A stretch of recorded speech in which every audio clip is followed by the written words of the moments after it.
আজ আমি আপনাদের সাথে আলোচনা করব মিথুন রাশি বা লগ্নের জাতক জাতিকাদের বছরের শেষ 3টে মাস অর্থাৎ অক্টোবর, নভেম্বর এবং ডিসেম্বর কেমন থাকবে আপনাদের।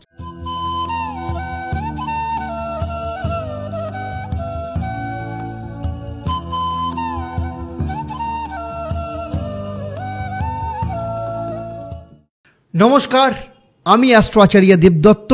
দেবদর্শন পর্বে আপনাদের সবাইকে স্বাগত জানাই। আজ আমি আপনাদের সাথে আলোচনা করব মিথুন রাশি বা লগ্নের জাতক জাতিকাদের বছরের শেষ 3টে মাস অর্থাৎ অক্টোবর, নভেম্বর এবং ডিসেম্বর কেমন থাকবে আপনাদের ক্ষেত্রে। গ্রহদের পরিবর্তনের সাথে সাথে আপনাদের জীবনে কি কি পরিবর্তন আসতে চলেছে, তার সাথে শনিও মার্গী হতে চলেছে 14ই নভেম্বর। ফলে শেষ 3টে মাসে কি কি পরিবর্তন আপনাদের জীবনে আসতে চলেছে, এর ফল আপনাদের জীবনে কি কি নিয়ে আসবে এবং কোন বিষয়ে আপনাকে নজর রাখতে হবে, সমস্ত কিছু বলবো এই ভিডিওর। তাই শেষ অবধি অত্যন্ত মন দিয়ে দেখবেন। আমার এই আলোচনা আপনার জন্মরাশি বা লগ্ন এবং গ্রহদের গোচরের ওপর ভিত্তি করে।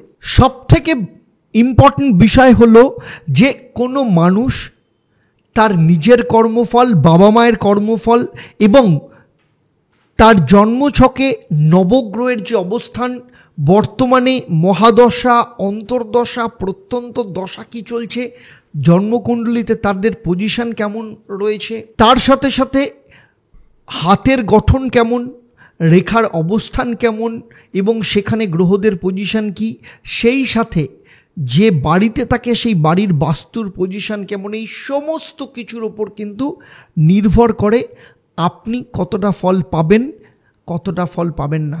তাই যদি মনে হয় যে আমার এই আলোচনার সাথে কোথাও না কোথাও আপনার জীবনের সাথে অমিল হচ্ছে, তাহলে আমি বলবো আপনার ইমিডিয়েট আপনার জন্মছক, আপনার হাত এবং আপনার বাস্তুকে কিন্তু বিচার করানো ভীষণ দরকার। তাই যত তাড়াতাড়ি সম্ভব এগুলোকে বিচার করিয়ে আপনি জেনে নিন যে আসল সমস্যাটা কোথায় রয়েছে, কেন গ্রহদের গোচরের ফল আপনি আপনার জীবনে উপভোগ করতে পারছেন না। সেই সাথে আপনাদের জন্য একটা অত্যন্ত সুখবর, আগামী 21শে সেপ্টেম্বর 2024 থেকে প্রতি শনি এবং মঙ্গলবার সন্ধে 6:35 থেকে 7:25 আমি সরাসরি থাকবো লাইভ অনুষ্ঠানে। শুধু লাইভ অনুষ্ঠানে থাকবো না, সরাসরি আপনাদের সাথে আমি ফোনে কথা বলবো। মানে আপনারা যারা সরাসরি ফোন করবেন আমার সাথে কানেক্ট হতে পারবেন, আপনাদের জন্মছক নিয়ে আপনারা জানতে পারবেন এবং স্ক্রিনে আপনারা আপনাদের জন্মছক দেখতে পাবেন এবং আমি আপনাদের সাথে সরাসরি কথা বলবো, আপনাদের জীবনের সমস্যা নিয়ে আলোচনা করব, সমাধান নিয়ে আলোচনা করব। তাই অবশ্যই অপেক্ষা করুন। 21শে সেপ্টেম্বর 2024 থেকে প্রতি শনি এবং মঙ্গলবার অবশ্যই অ্যাস্ট্রো আচার্য দেবদত্ত চ্যানেলের সাথে থাকুন এবং সেখানে আপনারা সরাসরি পৌঁছে যান আমার কাছে। সেই সাথে এই পর্বের শেষেও থাকবে আপনাদের জন্য একটা প্রশ্ন, যারা সঠিক উত্তর দেবেন তাদের জন্য কি সারপ্রাইজ থাকবে সেটাই পর্বের শেষে আমি আপনাদের জানাবো। এবং সেই সাথে এই পর্বেও আপনারা জানতে পারবেন যে আগামী 3 মাস কি মহা উপায় আপনারা পালন করবেন যাতে আপনাদের জীবনের সফলতাকে আপনারা আরও বেশি করে উপভোগ করতে পারেন। তাই পুরো ভিডিওটা আবার বলছি, শেষ অবধি খুব মন দিয়ে দেখবেন। তাহলে চলুন জেনে নিই 2024-এর শেষ 3টে মাসে আপনাদের রাশি বা লগ্ন সাপেক্ষে নবগ্রহের অবস্থান ঠিক কেমন থাকবে। এই 3 মাসের মধ্যে অক্টোবর মাস যখন শুরু হবে তখন আপনার রাশি বা লগ্ন সাপেক্ষে নবগ্রহের অবস্থান ঠিক এই রকম থাকবে। আপনার নিজের রাশি বা লগ্নে মঙ্গল অবস্থান করবে, চতুর্থ ভাব অর্থাৎ কন্যা রাশিতে কেতু, রবি ও বুধ, পঞ্চম ভাবে শুক্র বিরাজ করছে অর্থাৎ তুলা রাশিতে, ভাগ্যস্থানে অর্থাৎ কুম্ভ রাশিতে শনিদেব রয়েছে, দশম স্থান অর্থাৎ কর্মস্থান মীন রাশিতে রাহু, আর বৃহস্পতি বৃষ রাশি অর্থাৎ দ্বাদশ স্থানে অবস্থান করবে। 20শে অক্টোবর অবধি মঙ্গল আপনার প্রথমভাবে থাকবে, তারপর কর্কট রাশিতে প্রবেশ করবে। যতক্ষণ মঙ্গল প্রথম রাশিতে অবস্থান করবে ততদিন পর্যন্ত আপনার নিজের কথাবার্তার ওপর কন্ট্রোল রাখতে হবে। তাড়াহুড়োতে কোনো সিদ্ধান্ত নেবেন না। যতক্ষণ মঙ্গল প্রথমভাবে অবস্থান করছে ততদিন নিজের বাণীর ওপর কন্ট্রোল রাখুন, নিজের কথাবার্তার ওপর। ক্রোধকে নিয়ন্ত্রণ রাখুন, ধৈর্য হারাবেন না। তারপর মঙ্গল যখন কর্কট রাশিতে প্রবেশ করবে, বিশেষ করে সেই সময় আপনার কথাবার্তাকে আরও বেশি করে নিয়ন্ত্রণ রাখতে হবে, ফিল্টার করতে হবে। সেই সময় দাঁতের কোনো সমস্যা যাতে না হয় সে বিষয়ে খেয়াল রাখতে হবে। পারিবারিক দিক থেকে তর্ক বিতর্ক না হয় সে বিষয়ে আপনাকে সতর্ক থাকতে হবে। ডিসেম্বর অবধি মঙ্গল কর্কট রাশিতেই থাকবে, তার কিন্তু কোনো স্থান পরিবর্তন আর হবে না। প্রথমেই জেনে নেব আপনার শরীর স্বাস্থ্য কেমন থাকবে এই 3 মাস। আপনার রাশি বা লগ্নের অধিপতি গ্রহ বুধ বসে রয়েছে চতুর্থভাবে। বুধের স্থিতি যথেষ্ট ভালো। নভেম্বর মাসে ষষ্ঠভাবে অবস্থান করবে বুধ। নভেম্বর এবং মিড ডিসেম্বর অবধি আপনার শারীরিক দিক থেকে স্কিন ইনফেকশন, অ্যালার্জি, এই ধরনের সমস্যা, চোখের সমস্যা আপনি ভুগতে পারেন, সে বিষয়ে কিন্তু খেয়াল রাখতে হবে। বাকি সময় কিন্তু শরীর স্বাস্থ্য মোটামুটি ভালোই থাকবে। এবারে জেনে নেব স্টুডেন্টদের বিষয় কেমন থাকবে শেষ 3টে মাস। শুক্র পঞ্চমভাবে রয়েছে, 13ই অক্টোবর অবধি থাকবে এখানে। 13ই অক্টোবরের আগে পড়াশোনা যথেষ্ট ভালো দেখা যাবে। যদি কোথাও ভর্তি হওয়ার থাকে 13ই অক্টোবরের আগে সিদ্ধান্ত নিতে পারেন, কারণ শুক্র ষষ্ঠ ভাব অর্থাৎ বৃশ্চিক রাশিতে অবস্থান করবে। 13ই অক্টোবর থেকে 7ই নভেম্বর অবধি এই সময় কোনো সিদ্ধান্ত নেবেন না। স্টুডেন্টদের ব্যাপারে এই বিষয়ে কিন্তু সতর্ক থাকতে হবে। পড়াশোনার বিষয়ে এই সময় যদি কোনো পরীক্ষার থাকে সেই বিষয়ে বিশেষভাবে নজর দিতে হবে। যখন শুক্র কেন্দ্রস্থান অর্থাৎ 7ই নভেম্বরের পর যখন ধনু রাশিতে আসবে সেই সময় যদি পরীক্ষা থাকে তাহলে খুব ভালো হবে। 7ই নভেম্বর থেকে 2রা ডিসেম্বর অবধি শুক্র ধনু রাশিতে অবস্থান করবে। এই সময় স্টুডেন্টদের পড়াশোনার স্থিতি ভালো দেখা যাচ্ছে, কিন্তু 2রা ডিসেম্বরের পর পড়াশোনার ক্ষেত্রে আবার কোনো সিদ্ধান্ত কিন্তু নেওয়া যাবে না, কারণ শুক্র তখন মকর রাশি অর্থাৎ অষ্টম স্থানে চলে যাবে। এবারে চলে আসবো মিথুন রাশি বা লগ্নের জাতক জাতিকাদের অক্টোবর, নভেম্বর, ডিসেম্বর এই 3 মাস প্রেমের সম্পর্ক কেমন থাকবে। পঞ্চমভাবে শুক্র অবস্থান করছে। শুরুতেই আমি আপনাদেরকে একটা কথা বলেছিলাম যে নিজের ক্রোধের ওপর কন্ট্রোল রাখতে হবে, বিশেষ করে 13ই অক্টোবর অবধি শুক্র পঞ্চমভাবে রয়েছে, তাই কোনো সমস্যা সেইভাবে দেখা যাচ্ছে না। কিন্তু 2রা ডিসেম্বরের পর বিশেষ করে আবার সম্পর্কের ব্যাপারে খেয়াল রাখতে হবে। সেই সময় সম্পর্কের মধ্যে কোনো মিসকমিউনিকেশন, মিসআন্ডারস্ট্যান্ডিং যাতে তৈরি না হয়, সেই সময় বিনা কারণে কোনো তর্ক বিতর্কে যাতে জড়িয়ে না পড়ে সে বিষয়ে একটু বেশি এফোর্ট দিতে হবে, বেশি সতর্ক থাকতে হবে। অক্টোবর মাস খুব ভালো যাচ্ছে সম্পর্কের ক্ষেত্রে, কিন্তু 2রা ডিসেম্বরের পর সম্পর্কের ব্যাপারে আবার বলছি খেয়াল রাখতে হবে। যারা কোনো সম্পর্কের সাথে বর্তমানে নেই, যাদের লাইফে কোনো প্রেম নেই বর্তমানে, গোচর হিসেবে দেখা যাচ্ছে যে সেই সময় তাদের নতুন কারোর সাথে আলাপ হওয়া বা কথাবার্তা বা প্রেমের প্রপোজাল আসার সম্ভাবনা রয়েছে। এবারে চলে আসবো মিথুন রাশি বা লগ্নের জাতক জাতিকা যারা বিবাহিত বা বিবাহ ও বিবাহিত জীবন কেমন যাবে সেদিক থেকে দেখতে গেলে সপ্তম ভাবের অধিপতি গ্রহ বৃহস্পতি দ্বাদশভাবে অবস্থান করছে। আপনার যে স্বামী বা স্ত্রী তার শরীর স্বাস্থ্যের দিক থেকে কিছু সমস্যা দেখা যেতে পারে, বিশেষ করে জয়েন্ট পেন, মাথা ব্যথা, কিছু না কিছু সমস্যা লেগেই থাকবে, কিন্তু কোনো মেজর প্রবলেম কিন্তু দেখা যাবে না। তাই এই বিষয়ে খুব বেশি চিন্তা ভাবনার কোনো কারণ নেই। এছাড়া এই 3 মাসে বৃহস্পতির কোনো স্থান পরিবর্তন হচ্ছে না। দ্বাদশ ভাবে থেকে বৃহস্পতি বৈবাহিক জীবনের মধ্যে শরীর স্বাস্থ্যের বিষয়ে কিন্তু বেশি সমস্যা দিতে পারে। বিশেষ করে আগেই বলেছি মাথা ব্যথা, জয়েন্ট পেন, এই ধরনের সমস্যা কিন্তু থাকবে।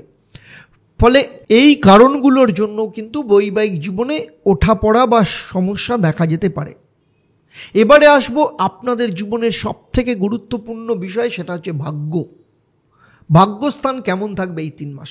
ভাগ্যস্থানে কুম্ভ রাশিতে নিজের ঘরে শনি অবস্থান করছে এবং শনি মার্গী হবে 14ই নভেম্বর। শনির পজিশন যথেষ্ট ভালো, কারণ তার আগে শনি যখন বকরি ছিল তখন ভাগ্য পুরোপুরি পূর্ণরূপে সাথ দিচ্ছিল না। যদি আপনার নিজের জন্মকুণ্ডলিতে শনির অবস্থান ভালো থাকে, সেটা পুরোপুরি আলাদাভাবে গোচরের জন্য আপনি ভালো ফল পেতে পারেন। যদি অশুভ থাকে তাহলে কিন্তু অশুভ ফল পাওয়ার সম্ভাবনা রয়েছে। যাই হোক, যদি কোনো শুভ কাজ বা মাঙ্গলিক কাজ করতে চান তাহলে 14ই নভেম্বর পর করলে আপনাদের পক্ষে যথেষ্ট ভালো হবে, কারণ শনি সেই সময় বকরি থেকে মার্গী হয়ে যাবে। এবারে চলে আসবো কেরিয়ার বা চাকরি ভাগ্যের দিকে। 2024-এর শেষ 3টে মাস কেরিয়ারের দিক থেকে দেখতে গেলে দশমভাবে মীন রাশিতে রাহুর অবস্থান করছে এবং রাহুর কিন্তু কোনো পরিবর্তন হচ্ছে না এই 3 মাসে। রাহু দশমভাবে পরিবর্তন নিয়ে আসে এবং যদি পরিবর্তন দিয়েও থাকে তাহলে কিন্তু খুব ভালো পরিবর্তন দেয় না। তাই এই 3 মাসে রাহু পরিবর্তন কিছু না কিছু আনতে চলেছে। বিদেশের সাথে কোনো কানেকশন তৈরি করতে পারে, কাজকর্মের জন্য একটু বেশি দৌড়োদৌড়ি বা ট্রাভেল করাতে হতে পারে, আপনার ওপর অনেক বেশি কাজের প্রেশার আসতে পারে, কারণ বৃহস্পতি দ্বাদশ স্থানে রয়েছে। খালি নিজে যাতে অলস না হন বা আপনার মধ্যে অলসতা না আসে সেগুলো দেখতে পাওয়া যাবে। কেরিয়ারের দিক থেকে মোটামুটি ভালোই যাচ্ছে, কিন্তু 14ই নভেম্বরের পর কিন্তু আরও ভালো যোগ দেখতে পাওয়া যাচ্ছে। রবি চতুর্থ স্থানে অবস্থান করছে নভেম্বর মাস থেকে ডিসেম্বরের মিডল অবধি।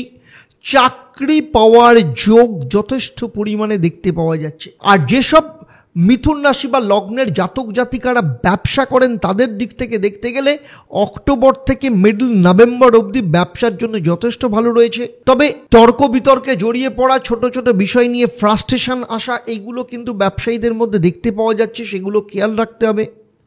রাহু ও কেতু কেন্দ্রতে ট্রানজিট করছে, এছাড়া শনি ভাগ্যস্থানে বসে রয়েছে, ফলে ব্যবসার দিক থেকে যথেষ্ট ভালো যাবে। তবে এফোর্ট একটু বেশি দিতে হবে, আর কারোর সাথে অহেতুক ঝুট ঝামেলা ঝঞ্ঝাটে জড়ানো চলবে না, তাহলেই কিন্তু ব্যবসার ক্ষেত্রে যথেষ্ট ভালো লাভ পাওয়া যাবে। এতক্ষণ আমি মিথুন রাশি বা লগ্নের জাতক জাতিকাদের নিয়ে যে আলোচনা করলাম তা আপনার জন্মরাশি বা লগ্ন এবং গ্রহদের গোচরের ওপর নির্ভর করে, কারণ আপনার ব্যক্তিগত জন্মছক আমি জানি না, সেখানে নবগ্রহের অবস্থান কেমন, সেখানে আপনার মহাদশা, অন্তর্দশা, প্রত্যন্তর দশা কী চলছে, আপনার হাতের গঠন কেমন, রেখার অবস্থান কেমন, সেখানে গ্রহের পজিশন কেমন, অথবা আপনি যে বাড়িতে থাকেন সেই বাড়ির বাস্তুটাই বা কেমন, কোনোটাই সম্পর্কে আমার কিন্তু ধারণা নেই। যদি থাকতো তাহলে এই ভিডিওতে আমি যে আলোচনা করলাম আপনার জীবনের সাথে হুবহু নিখুঁত মিলে যেত। মিথুন রাশি বা লগ্ন নিয়ে আমার এই আলোচনা আপনাদের কেমন লাগলো অবশ্যই আমাকে কমেন্ট করে জানাবেন, আর যদি ভালো লাগে তাহলে অবশ্যই অন্যদের শেয়ার করবেন। যারা আমার এই ভিডিও আমার ফেসবুক পেজে দেখছেন কিন্তু এখনও পর্যন্ত পেজটাকে লাইক ও ফলো করেননি, আপনাদের অনুরোধ করব পেজটাকে লাইক এবং ফলো করবেন। সেই সাথে যারা ভিডিওটা আমার ইউটিউব চ্যানেলে দেখছেন কিন্তু এখনও পর্যন্ত চ্যানেলটাকে সাবস্ক্রাইব করেননি, আপনাদেরকে অনুরোধ করব চ্যানেলটাকে সাবস্ক্রাইব করার সাথে সাথে নোটিফিকেশন বেল আইকনটাকে প্রেস করে রাখবেন। আর আমার হোয়াটসঅ্যাপ চ্যানেলের জন্য আপনারা হোয়াটসঅ্যাপটা খুলুন, সেখানে দেখবেন আপডেট একটা বাটন আছে, ওখানে প্রেস করলেই দেখবেন ওপরে সার্চ অপশান রয়েছে, ওখানে লিখুন অ্যাস্ট্রো আচার্যা দেবদত্ত। এটা লিখলেই দেখবেন আমার চ্যানেলটা পেয়ে যাবেন। এই আমার চ্যানেলটা পেলে সেখানে আপনি লাইক এবং ফলো করবেন, যাতে যখনই আমি নতুন কোনো ভিডিও আপনার জন্য আপলোড করব তার প্রথম নোটিফিকেশান আপনাদের কাছে চলে যাবে। আগেও আমি উল্লেখ করেছি, আবার আপনাদের মনে করিয়ে দিচ্ছি, 21শে সেপ্টেম্বর 2024 থেকে প্রতি শনি মঙ্গলবার আপনাদের জন্য আমি আসছি লাইভ ফোন ইন প্রোগ্রাম। এই প্রথম লাইভ ফোন ইন প্রোগ্রাম শুরু হতে চলেছে এবং আমি শুরু করতে চলেছি আপনাদের জন্য, আপনাদের সাথে সরাসরি কথা বলার জন্য। একসাথে আপনারা পাবেন ইউটিউব এবং ফেসবুকে, কারণ এর আগে আমি এটা করতাম, মাঝে বন্ধ ছিল, আবার নতুন করে আপনাদের কমেন্টসে এবং আপনাদের অনুপ্রেরণায় আমি আবার শুরু করতে চলেছি লাইভ ফোন ইন প্রোগ্রাম। এই পর্বের প্রশ্নটা আপনাদেরকে করতে চাই, প্রথমেই যেটা বলবো সেটা হচ্ছে, আমি এই পর্বেই উল্লেখ করেছি মঙ্গল কত তারিখে কর্কট রাশিতে প্রবেশ করবে। আপনারা যারা সঠিক উত্তর দেবেন আপনাদের মধ্য থেকে লাকি ড্রয়ের মাধ্যমে আমি 3 জন সঠিক উত্তরদাতাকে বেছে নেব এবং আপনাদের নাম আমি লাইভ ফোন ইন প্রোগ্রামে আমি অ্যানাউন্স করব। আর যারা লাকি ড্রয়ের বিজেতা হবেন, আপনাদের কিংবা আপনাদের পরিবারের কোনো একজন সদস্যের জন্মছক ও তার সমস্যা নিয়ে আমি পরামর্শ দেব। আর আমার এই পরিষেবা আপনাদের জন্য সম্পূর্ণ বিনামূল্যে থাকবে। তবে অবশ্যই আপনাকে কিন্তু লাকি ড্রয়ের বিজেতা হতে হবে। তাই অবশ্যই দেখতে থাকবেন লাইভ ফোন ইন প্রোগ্রাম 21শে সেপ্টেম্বর 2024 থেকে প্রতি শনিবার এবং মঙ্গলবার সন্ধেবেলা 6:35 থেকে 7টা অর্থাৎ 25 মিনিট অবধি। এবারে আসবো এই যে 2024-এর শেষ 3 মাস কি কি মহা উপায় পালন করবেন আপনারা মিথুন রাশি বা লগ্নের জাতক জাতিকারা, যারা আপনাদের জীবনের সফলতাকে আপনারা আরও বেশি করে কাজে লাগাতে পারেন। প্রথমেই বলবো, বুধের বীজ মন্ত্র অবশ্যই 108 বার পাঠ করবেন। ওম ব্রাং ব্রিং ব্রং স্বাহ বুধায় নামা। সেই সাথে ভগবান গণেশের পূজা করুন। ওম গং সিদ্ধিদাতা শ্রী গণেশায় নমঃ। এই মন্ত্রটা 108 বার পাঠ করবেন। সেই সাথে হনুমান চল্লিশা পাঠ করবেন এবং প্রতিদিন নিয়ম করে ভগবান সূর্যদেবকে তামার পাত্রে গঙ্গার জল নিয়ে প্রতিদিন সকালবেলা সূর্যদেবকে জল অর্পণ করবেন এবং সেই সাথে গায়ত্রী মন্ত্র অন্তত 5 বার পাঠ করবেন। তাহলে আজকের মতো আপনাদের কাছ থেকে বিদায় নিচ্ছি। আবার দেখা হবে আপনাদের সাথে পরবর্তী পর্ব কর্কট রাশি বা লগ্নের জাতক জাতিকাদের ত্রৈমাসিক রাশিফল নিয়ে। আপনারা আপনাদের পরিবারের সাথে ভালো থাকুন, সুখে থাকুন, শান্তিতে থাকুন এবং সেই সাথে নিয়মিত দেখতে থাকুন দেবদর্শন পর্ব এবং প্রতি শনিবার মঙ্গলবার 21শে সেপ্টেম্বর থেকে সন্ধে 6:35 থেকে লাইভ ফোন ইন প্রোগ্রাম। তাহলে আজকের মতো বিদায় নিচ্ছি। নমস্কার।